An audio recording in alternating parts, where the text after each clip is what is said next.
Hello, grade 7. Good day, everyone. Okay, so we are now for our quarter 1, week 5. Okay, so our lesson for this week is lesson 1.4. This is all about the set of integers. Okay, so for our objective, in this lesson, you will be able to represent the absolute value of a number on a number line as a distance of a number from 0. So, after any nga discussion class, mabahibalaan na ninyo what is absolute value and how to identify the absolute value of a number. Okay? So, dapat maminaw gid mo tarong sa video. Okay? Okay, so let's have a set of integers. By the way, integers came from the word Zahlen. This is a German word which means integer. Okay, so integer denotes letter Z. Okay, the set of integers consists of all positive whole number and all negative whole numbers and 0. So we have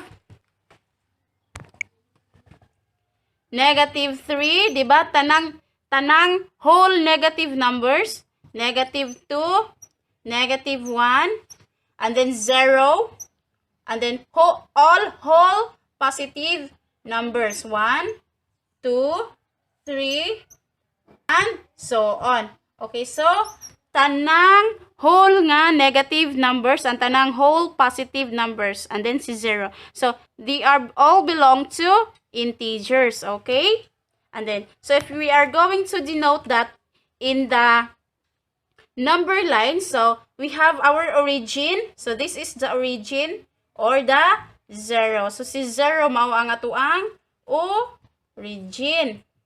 Okay, and then unsa gali ang include ni integer? All positive whole numbers. So we have 1, 2, 3, 4, and so on. Okay, and all negative whole number. So kung mana kag whole number, dili siya fraction. Kaya naa may negative 1/2, negative 2/3. Okay, so all whole negative numbers. So we have negative 1, negative 2, negative 3, negative 4, and so on. So, mao na sila ang belong sa integers. So, okay? So, this is the origin and this is the negative integers. And this one is the positive integer. Okay, nasabtan ninyo unsay integers class? The whole negative, 0, and whole positive numbers. Okay? And then now, let us discuss about opposite. So, ang opposite class, mo ni siya, these are the number that the same distance from the origin or from 0. So, for example, negative 2 and 2. So, do they have the same distance from the origin or from 0? Yes, they have 2 units from origin. So, they are, what do we call them? They are opposites. Nasabtan? So, for example, what is the opposite of negative 4?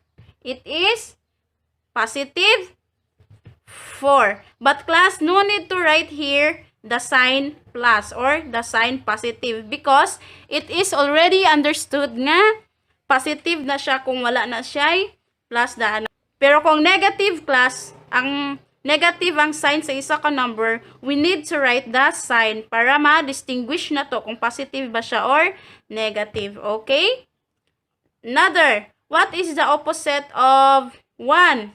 It is negative 1. What is the opposite of 100?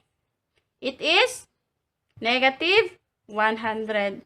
So, ang iyahang kaatbang, ang kalahi niya og sign mo na ang iyahang opposite. Kasabot mo ang say opposites na? Very good.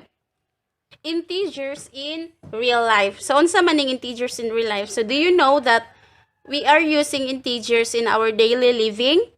So, For example, it can be described in the situations involving temperature, profit or loss, or time before or after, elevation of land. In all of these examples, integers used to count positive and negative units. So we have example letter A, 27 degree Celsius above 0 degree Celsius. So, unsaon man nato pag rewrite as integer? So, 27 degrees Celsius above 0 degrees Celsius can be modeled as positive 27. Nganong positive 27 man? Nganong positive man? Because of the word above. So, unsa din ang above? It is, so taas. So, kung mga nakagtaas, it is positive. Okay, nasabtan? Unsa ang integers in real life? Letter B, we have a loss of 500 pesos. So, how to rewrite this into integer form? So, we have negative. Why negative? Because of the word loss. So, unsa din ang loss? Mawala or nawala or nakuha. So, therefore, it is negative. A loss of 500 pesos can be modeled as integer by negative 500. Okay? Letter C. The year 2000 BCE or the year 2000 before Christ era. So, unsa atong gamiton nga sign? Is it positive or negative? It is negative. Why negative, sir?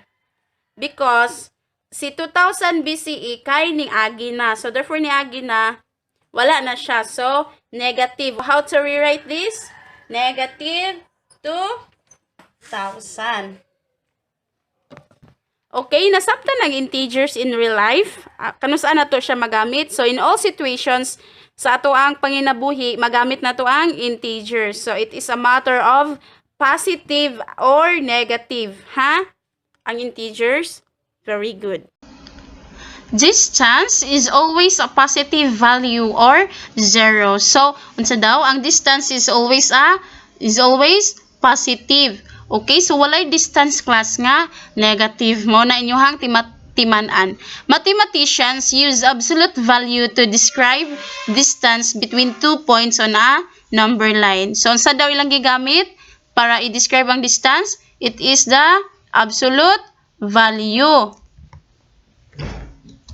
Okay? And then, the absolute value of an integer is equal to its distance from 0. So, ang absolute value daw, for example, ang absolute value ni 4 is equal sa iyang distance from 0 or from the origin. So, unsa gali ang basta absolute value, timanan ninyo class, always na siya positive kay nag-indicate na siya sa distance. Okay? The concept of absolute value is so important in mathematics that it has its own symbol. So, unsa ang symbol sa absolute value class? Parehas nga ni o. So, naa siya'y the absolute value is pair of vertical lines. So, duha ka vertical line, pares na siya, or kanang parallel line man na sila tawag ana, vertical line that contains the number. Okay, so naa dira ang value dayon. For example, let x man na. For example, 4. So, ang 4, gipatungan siya sa duha ka vertical line. Mo na siya pagsulat sa absolute value. Okay? So, by the way, absolute value is created by Carl Wursters in 1876. Okay? The integer 4 is 4 units from 0. The integer negative 4 is 4 units from 0. So, the opposite integers have the same absolute value. So, bahala pag negative or positive na siya, Basta opposite man na sila, di ba? Ang opposite ni negative 4 kay 4. Ang same lang yapon na sila og absolute value kay ngano same lang man sila kalayon from the origin. So okay, the absolute value of 4 is written as like this. The absolute value of 4. So naay duha ka vertical line sa iyahang kilid-kilid. Okay, nasabtan ang absolute value. Okay, definition na to sa absolute value class. Absolute value, if x is a positive integer or 0, then the absolute value of x is x. So, kung ang number daw kay positive na mao na gyapon ang iyahang absolute value. For example, si 2. What is the absolute value of 2? Di 2. Kay gingon man dani, then the absolute value of x is x. So, for example, kung positive na ka, mauna na ang imuhang absolute value kung positive. But, kung negative, if x is a negative integer, then the absolute value of x is the opposite of x. Unsa may pasabutan ni? Kung negative ka, for example, si negative, what is the absolute value of negative 5? So, ang imuha daw absolute value kay ang imuhang opposite. So, unsa may opposite sa negative 5? It is positive 5. So, ang ana ra class, sayon ra kayo. Timan-an ninyo ha, absolute value. Kung positive na ka, mauna pod na imuhang absolute value. But kung negative ka, imong absolute value, imuhang opposite. Or, atong tinamban ni pagka-istorya, kung negative, himua siyang positive. But ang value, dili mausab. Just the sign. Okay, nasabtan unsay absolute value. Oh, very good. So, let's have absolute value. Find the absolute value of the following. So, we have letter A, the absolute value of 9. What is the absolute value of 9? Since 9 is 9 units from the origin, so the absolute value is 9. Okay?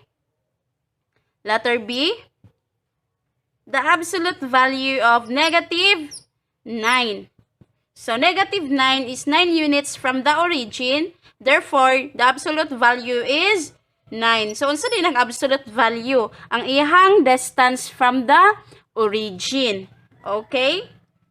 So, absolute value is always a positive. Kay, mao man na siya ang distance. So, walay distance nga negative class. Positive, yun na per me. Okay, so let's have letter C, absolute value of 0. It is 0. Letter D, the absolute value of 9 plus the absolute value of negative 2. So, unsa man? What is the absolute value of 9? It is 9. Plus the absolute value of negative 2, it is positive 2. So, 9 plus 2 is equal to 11. Nasabtan? Very good. So, we have letter E. The absolute value of negative 10 minus the absolute value of negative 5. Okay? So, what is the absolute value of negative 10? It is 10 minus the absolute value of negative 5. It is 5. So, 10 minus 5 is equal to 5. Okay? Nasabtan nun sa absolute value class. How to get the absolute value? Very good. Let's proceed to inequality. Okay, so unsa din ang inequality? An inequality is a mathematical statement that contains the symbol. Okay, so unsa ang symbol sa inequality class? We have greater than, so kani, we have greater than or equal. Kung nagali siya dash or bagis sa ubos class, ang pagbasa na is greater than or equal. So ang pasabot, dili sila equal. Okay? Less than or equal. Kani class, ang pagbasa ni less than or equal. So, dili gyapon sila equal, okay? Or not equal. So these are the symbols of inequality, okay? Okay, so let's proceed to inequality. Fill in each box with less than, greater than, or equal. So we have it. Example letter A, 5, blank, 4. So unsa to ibutang dari? Less than, greater than, or equal? What? 5 is greater than 4. So this is the symbol of greater than. So kung kinsay dako, didto ang buka. Kung kinsay gamay, didto ang iyahang lubot. Ana ra na siya kasayon class. Ayaw mo kalibog kay sayon ra kay nang less than, greater than, or equal. Okay? Letter B, we have negative 6 and negative 7. So, negative 6 is what?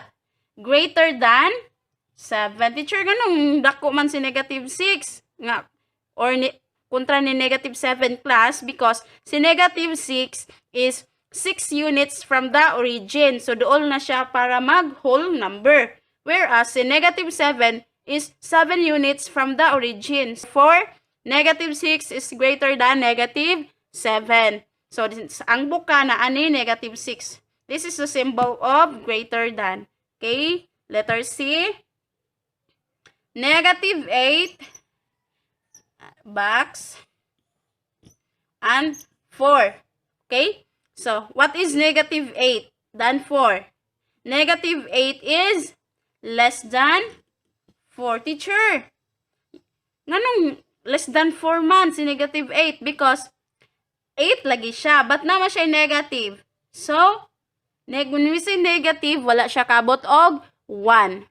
Therefore, ang si negative 8 is less than 4. So, siya ang tuslokon, ang buka kay naani 4. Okay, nasabtan ang inequality. For example, Since we are done with our discussion, let us now have our activity. So, you are going to answer the following.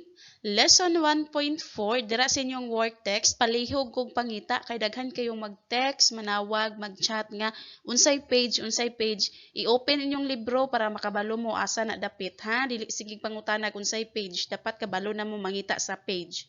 Okay? Okay. Padayon ta.